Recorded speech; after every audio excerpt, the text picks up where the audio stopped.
This is the Hovsco HovAlpha 26. And I've got to say, it's honestly one of the best looking pedal e-bikes that I've reviewed yet. I think primarily because it just looks like a mountain bike with this integrated battery. So it looks cool. It doesn't look like a bloated battery on a skinny little bike frame. I also love the color of this thing. It looks exactly like the same color that some people will powder coat their Surons in, this army green color as Hovsco calls it, but it looks super sweet. Another reason that I already dig this bike is because it was one of the easiest to assemble, as it's super light.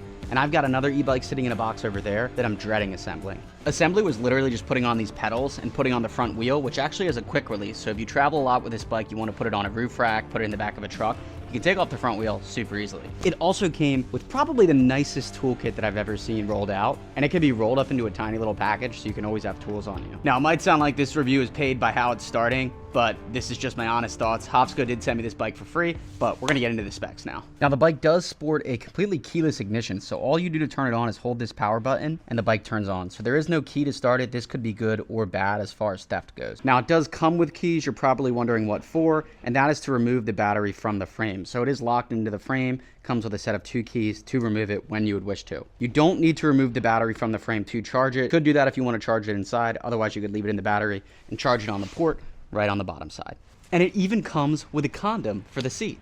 Back to the display. My mount is slightly broken, so you'll see it move a little, but that was my fault because I knocked the bike over. The display shows your speed, battery level, pedal assist mode, and trip info. You can also switch it between miles per hour or kilometers per hour. Now, this shows your pedal assist modes. You can switch it using these dials into 1, 2, 3, 4, or 5, and that's the intensity of the pedal assist. Also, here's the power button to turn the bike on and off, and a headlight switch, which if you hold for 3 seconds, turns on the headlight.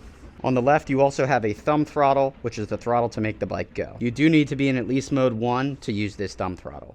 On the right side of the bars, you see your gear switcher, which is just your standard kind of mountain bike, regular bicycle gear switcher to go up and down. Also in the cockpit, you have your brakes, both front and rear. Actually, I've got it backwards. This is your front, this is your rear. It's a standard bicycle style, so your left side is your front, your right side is your rear brake. Now, the brakes themselves are Zoom brakes, which I have a love-hate relationship with, but for an e-bike of this style, I imagine they'll get the job done. Also Zoom are the hydraulic front forks, which are completely adjustable. There is no rear shock, as it's just a hardtail in the rear. Now, this bike uses a torque sensor for the pedal assist, meaning the harder you pedal, the more assistance you're going to get from the motor. So it should feel pretty smooth and natural if you're pedaling harder, and you won't get a jolt of power out of nowhere that's unpredictable. It's running a 48 volt 20 amp hour battery using first class Samsung or LG cells. The bike has a single rear hub motor, which is 750 watts sustained and up to 1300 watts peak. They claim a range of 60 miles if you're just using the thumb throttle and up to 80 miles if you're using pedal assist.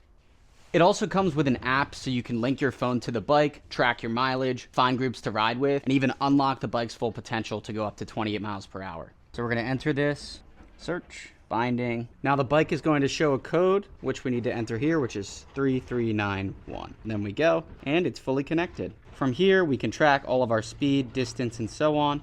I will link this video down below to show you guys how to actually unlock this to get it to full speed. Unlock class 3, I agree. All right, so the bike does show that it's upgraded to 28 miles per hour. I couldn't get it to go 28 though, so I'll reach out to Hovsco and they should be able to fix that up for me. I probably did something wrong. The bike does come with fenders. I chose to forgo installing those because I like the more mountain bike look without them. It also came with a water bottle holder, which I also chose not to install because I feel like it looked cooler without it. Now, this bike does include free shipping from US warehouses as well as a 2-year warranty. And Hovsco is also partnered with over 100 dealers. So if you want to go test ride one, see if you like it, you can look online and see where one might be available to you not too far away. But that's enough chit chat. Let's go take this thing for a ride. All right, before we ride, these tires are pretty soft, so I've just got this little inflator. So we're gonna get some air in these Johns. Little cover off, there's the seat. And I actually was able to manually put this into mode 3, so now it goes the full maxed upgrade class 3 speed. I'll link that video down below that I used to manually do it. And just moving this bike around, like I always say, this thing is so light, so I'm excited to test this thing out. Let's do it. All right, so here she is out in the wild. I can't imagine, since this looks so much like a bicycle, how crazy I look in a full face helmet. Again, this display thing broke, like I said, because the bike tipped over. That is in part due to the fact that this kickstand, I don't think is that great, but that's besides the point. Let's get our first impression. We're just gonna do it right in the highest power mode because that's how I and most likely all people are gonna try and ride it. And wow, That's crazy. So it's just, I'm just using the pedal assist to slow it down. Brakes actually feel pretty decent. Now it does sit on these big 26-inch balloon tires, so they should take bumps pretty well. There's no rear suspension. We do have the front zoom forks though. Wow, it actually feels crazy light. I'm not gonna lie, I feel like I'm just riding a bicycle. You can lock it up one finger with the rear brake, front brake. We can test our little hill climbing capabilities on some snow here. But yeah, this thing literally just feels like a bicycle. It looks like one, and I love that it's light like one. It's honestly pretty impressive that this is a 48 volt, 20 amp hour battery. It still feels super light in the frame, which is a nice benefit to have. And yeah, just pedaling, it pedals just fine. I really would like to not fall. I really like the way that the pedal assist feels. It doesn't feel like it just jumps in out of nowhere. So that's a really nice feature to have. Little suspension test. Feels like a hardtail because it is a hardtail, but we can see what our top speed is. We're already doing 31, 33. This is just with me lightly pedaling. 37, 38. Oh shit. 40, 44, 45. Let's do just with the throttle now though. Throttle response is pretty good. It is interesting to me having a throttle on the left side. That's not common. I'm obviously used to throttles on the right hand. We are cruising along here. All right, so that says my top speed is 20 and this says 29. So we might be a little off on this thing. I definitely notice that I get way more speed pedaling this bike with the pedal assist than I get with just using the thumb throttle. Now the thumb throttle is nice if you just want to, it is nice if you'd like want to get started. Like, so if you come from a dead stop here, Cybertruck. If you come from a dead stop and you don't want to pedal, I mean, you can pedal, but the pedal assist takes a sec to catch up to you. It takes a sec to catch up. Like, so if we're from a complete stop, start from here, it's not going, now it goes. Whereas if you're from a complete stop and you just use the throttle will get you going, then you can get your pedals going, and then we're back. So where I see something like this would probably do well is definitely like a city commuter, or if you have like bike paths around you that you want to ride lots and lots of miles, but maybe you don't want to have to pedal the whole time. This is good. And this is something that I feel like you could pedal pretty well without the assist too. So let's turn pedal assist down to 0. And yeah, this is just me pedaling normally. It's obviously going to be a heavier bike to pedal just normally, but we'll put it back onto 1, 2, 3, 4, 5, and we're up to 5. Oh my god. If you're like really into bicycles and you maybe just want a little help, this is where something like this would be good. You can get a little bit of help, so makes your commute a little bit better. If you're like commuting to the office, don't want to get too crazy sweaty, but you still want to kind of exercise, you could ride something like this. It is a very quiet bike too, because it's a rear hub motor. Super quiet. Again, this I feel like would be another instance of a really good city bike because it's super light, so you can bring it into an apartment, easy to store. It does have the locking battery, but it really looks super inconspicuous too. If you also live somewhere where maybe e-bikes are heavily regulated, this thing doesn't even really look like an e-bike much. Like, there's only a couple things that can tell you it's an e-bike, and that's just if you really look into it on the frame here, you can see. But let's just go full stop. We'll pedal up this. I am giving it basically nothing.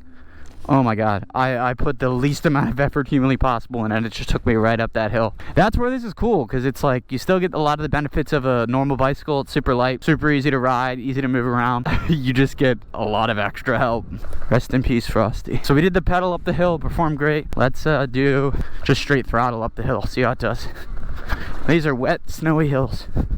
Oh, crawled up, but it made it. I did not pedal at all. I don't think this is a bike you're gonna get to really send and jump. I don't really feel comfortable jumping this thing. See if we can get enough speed here. And the cost of this is, I believe, $13.99 right now. So you're looking at just under $1,400. All right, so we did our top speed. Definitely cruises at or above the promised top speed once you're unlocked in that mode 3. I do just want to see how it does on some basic little trail over here. All right, we'll jump. And this is where the throttle's nice when you're in like this slow stuff and you can't really pedal. You can just use the thumb throttle.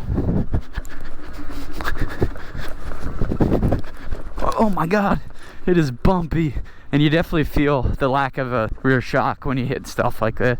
And the only other thing I'll say is, as my feet are getting wet, these are not the grippiest. There's really no grip at all on these pegs. I would like to see if they had a little bit grippier pegs. It's also because this thing isn't necessarily aimed for crazy off-road. It's more like a nice commuter. Oh, my feet keep slipping off. Not bad. Not bad. Oh my god.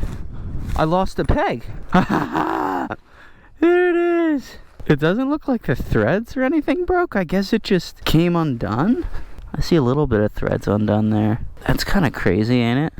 Not what I expected. Get in there. Alright, well, I'm gonna do this in the garage. Yeah, I guess I just didn't tighten that on enough, but that's bizarre. I definitely tightened it.